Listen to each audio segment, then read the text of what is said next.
Hello students, topic change in profit sharing ratio amongst existing partners. Students, this is the last lecture for the chapter. हमने अपने previous videos में सभी problems को discuss किया. Last 2 videos में मैंने आपको चैप्टर की समरी दी और कुछ एग्जांपल्स भी आपको कराए. इस वीडियो में, इस लेक्चर में मैं आपको एक और एग्जांपल करके बता रहा हूं. An example is BCD are 3 partners and their old ratio, they were sharing profits in the ratio of 3:1, and now they decide to share future profits in the ratio of 4:9, 4:9 and 1:9.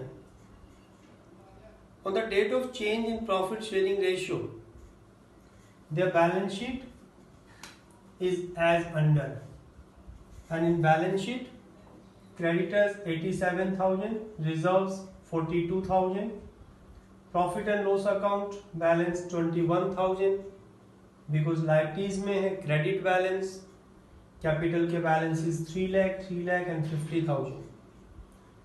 In asset side, cash 30,000, debtors 62, less provision 2,000, net debtors 60.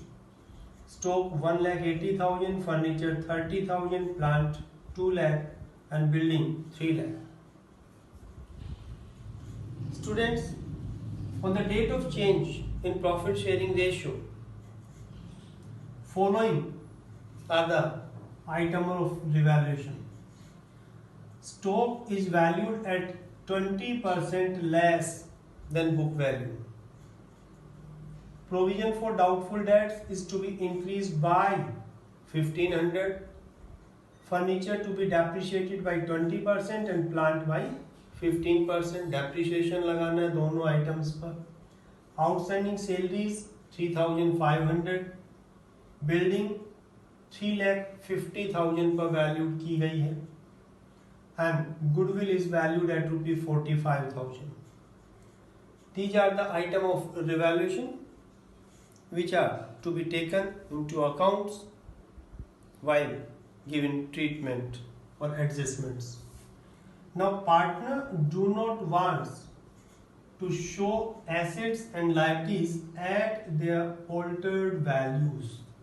Means they do not want to show assets and liabilities at altered values. Means they want to show assets and liabilities at their old values. Okay? And wants to leave reserves as undistributed. Reserves को भी undistributed छोड़ना चाहते हैं. Means distribute नहीं करना चाहते. And what is required in question? Pass single adjustment entry and balance sheet of reconstituted form. Okay? Students, मैंने आपको बताया हुआ है कि सबसे पहले क्वेश्चन को रीड कर आप डिसाइड करें कि प्रॉब्लम्स क्या हैं. क्वेश्चन में मैक्सिमम 3 प्रॉब्लम्स हो सकते हैं. तीनों ही प्रॉब्लम इस क्वेश्चन में भी हैं. फर्स्ट ऑफ ऑल, गुडविल की प्रॉब्लम है.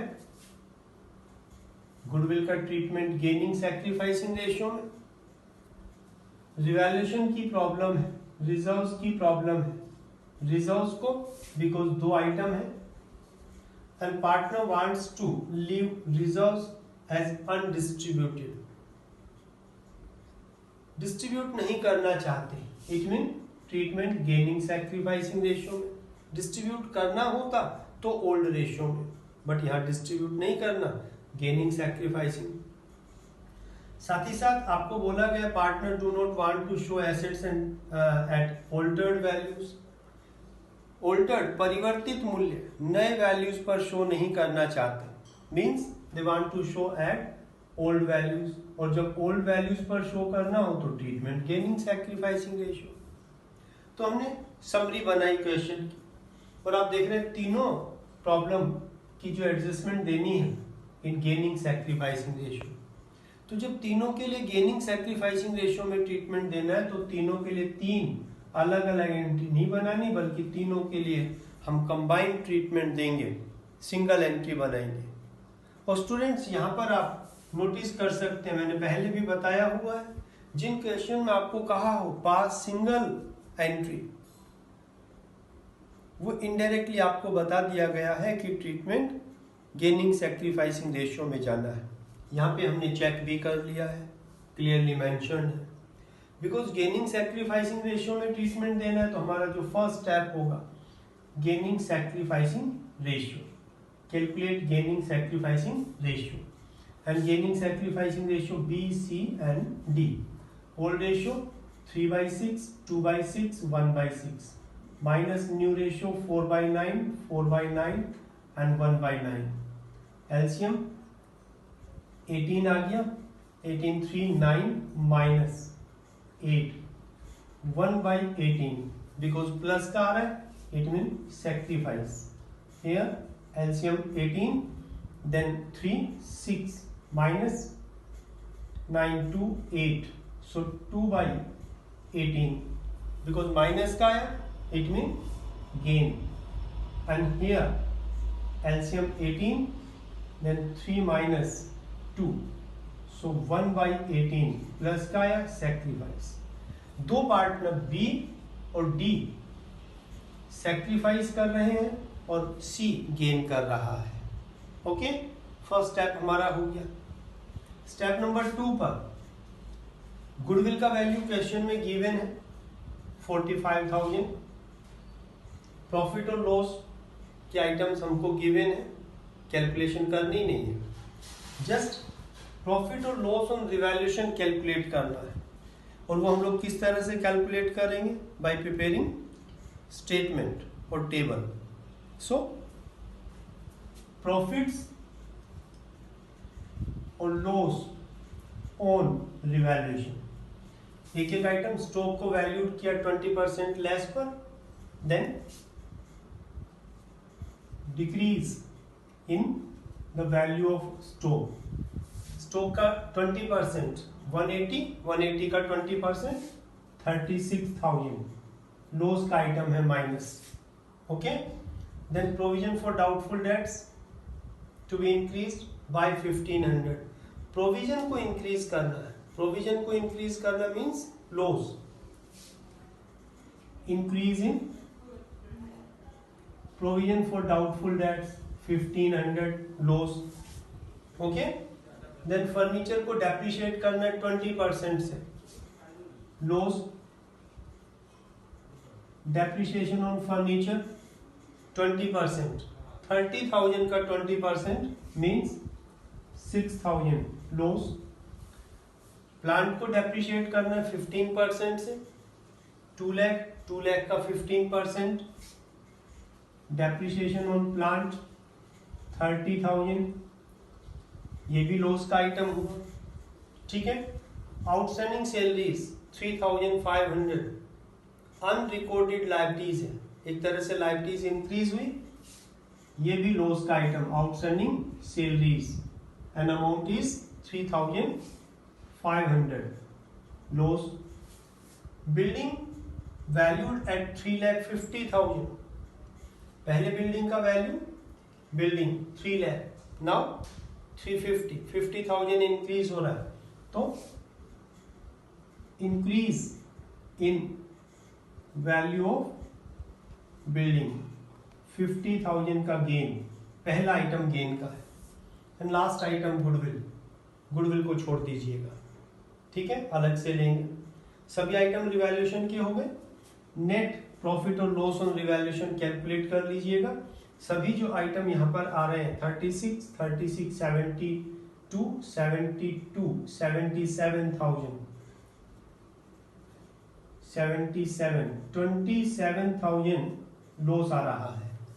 इन सब का जो टोटल आया है 36 प्लस 36 72 प्लस 5 77,000 लॉस, 50,000 का गेन, ठीक है, minus 27,000 loss on revaluation. Got it? Now because तीनों के लिए हमको सिंगल एंट्री देनी है, अब इसी में हम लोग बाकी आइटम्स को भी ऐड लेस करेंगे. Add value of goodwill, and goodwill का वैल्यू 45,000 प्लस.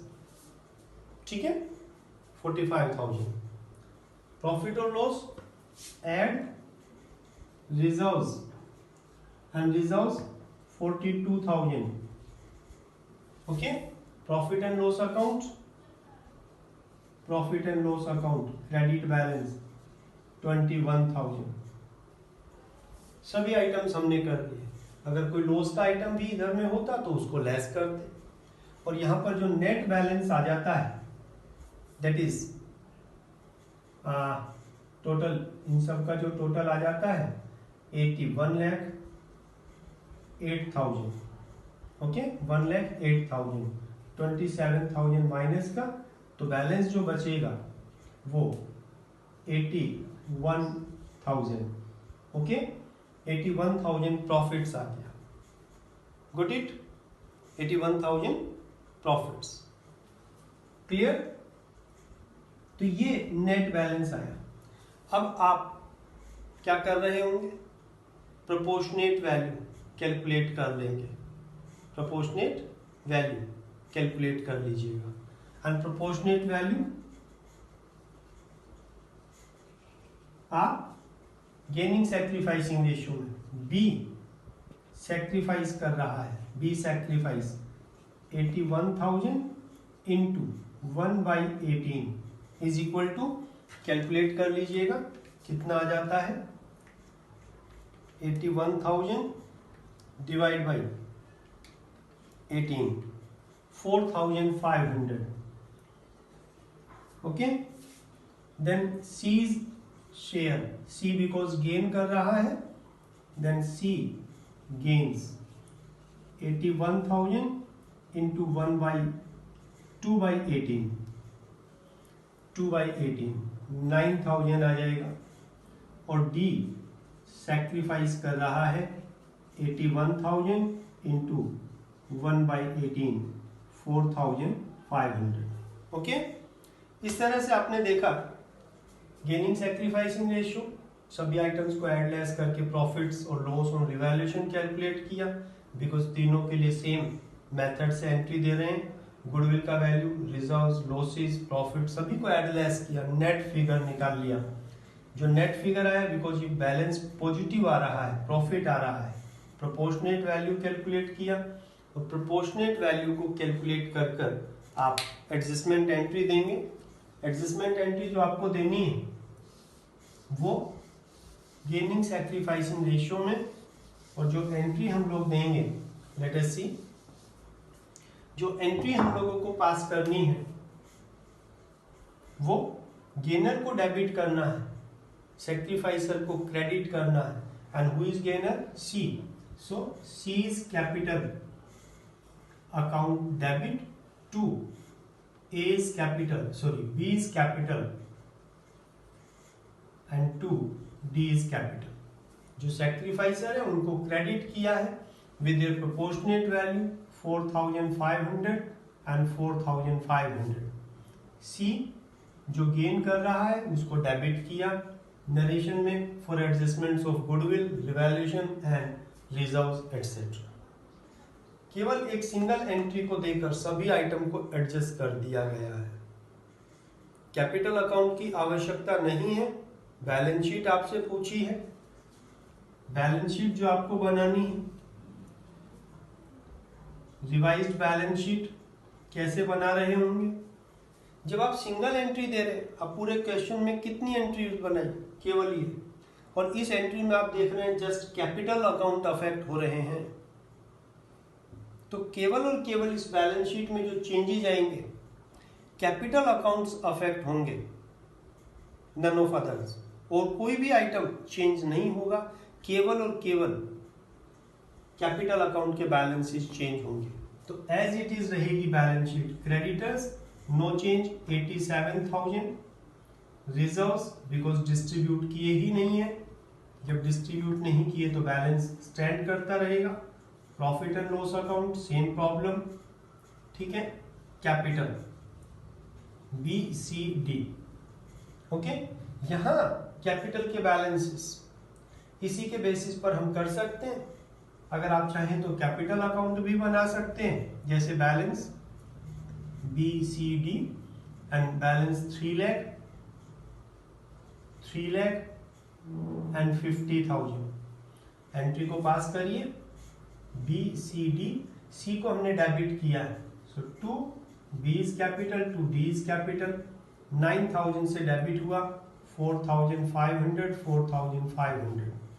B और D को क्रेडिट किया by C is capital, B और D को 4,500 एंड 4,500। इस तरह से बैलेंस निकालेंगे, कितना आ जाएगा 3,04,500, यहाँ पर 3 lakh, okay, sorry seize capital को हमने डेबिट किया है, यहाँ हमने गलत लिखा है, C 4,500, 4,500, देन यहाँ पर जो बैलेंस आ जाएगा 2,91,000 और यहाँ पर 54,500, इस तरह से। तो यहाँ पे जो कैपिटल का बैलेंस आएगा, B यहाँ पे क्रेडिट हो रहा है 3,04,500, D 54,500 और C डेबिट हुआ, C का 9,000 बैलेंस कम हो गया 291, मीन्स इसका और इसका कैपिटल 4,500 ईच इंक्रीज हुआ और यहाँ पर 9,000 डिक्रीज हुआ, जस्ट कैपिटल के बैलेंसेस चेंज हुए, बैलेंस शीट का टोटल सेम 8 लाख आएगा। और इधर की आइटम भी unchanged as it is, cash 30,000, debtors 62 less provision 2,000। बेशक आप देख रहे हैं कि प्रोविजन में हमने 1,500 से इंक्रीज किया था, बट चूंकि रिवैल्यूएशन अकाउंट के थ्रू हमने ट्रीटमेंट नहीं दिया है, ओल्ड वैल्यूज पर दिखाना चाहते हैं, तो एज इट इज, ओके।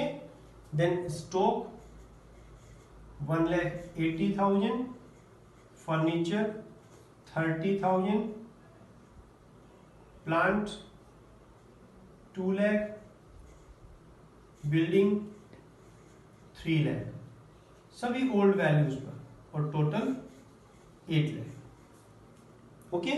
तो अगर क्वेश्चन में आपको सिंगल एडजस्टमेंट एंट्री देने के लिए बोला जाए, तो जो भी प्रॉब्लम्स हैं रिवैल्यूएशन की, रिजर्व्स की, गुडविल की, सभी के वैल्यूज को आप ऐड लेस करके गेनिंग सैक्रिफाइसिंग रेशियो निकालें, प्रोपोर्शनेट वैल्यू कैलकुलेट करें, प्रोपोर्शनेट वैल्यू से गेनर टू सैक्रिफाइसर एंट्री बनाएं। अगर लॉस होता तो रिवर्ट कर देते सैक्रिफाइसर टू गेनर, और उस केस में जस्ट कैपिटल के बैलेंसेस चेंज होंगे, बाकी सब आइटम्स एज इट इज रहेंगे, ओके। आई होप आपको चैप्टर बहुत अच्छे से क्लियर हुआ होगा, समझ में आया होगा। प्रैक्टिस करिएगा। Happy learning. Thank you.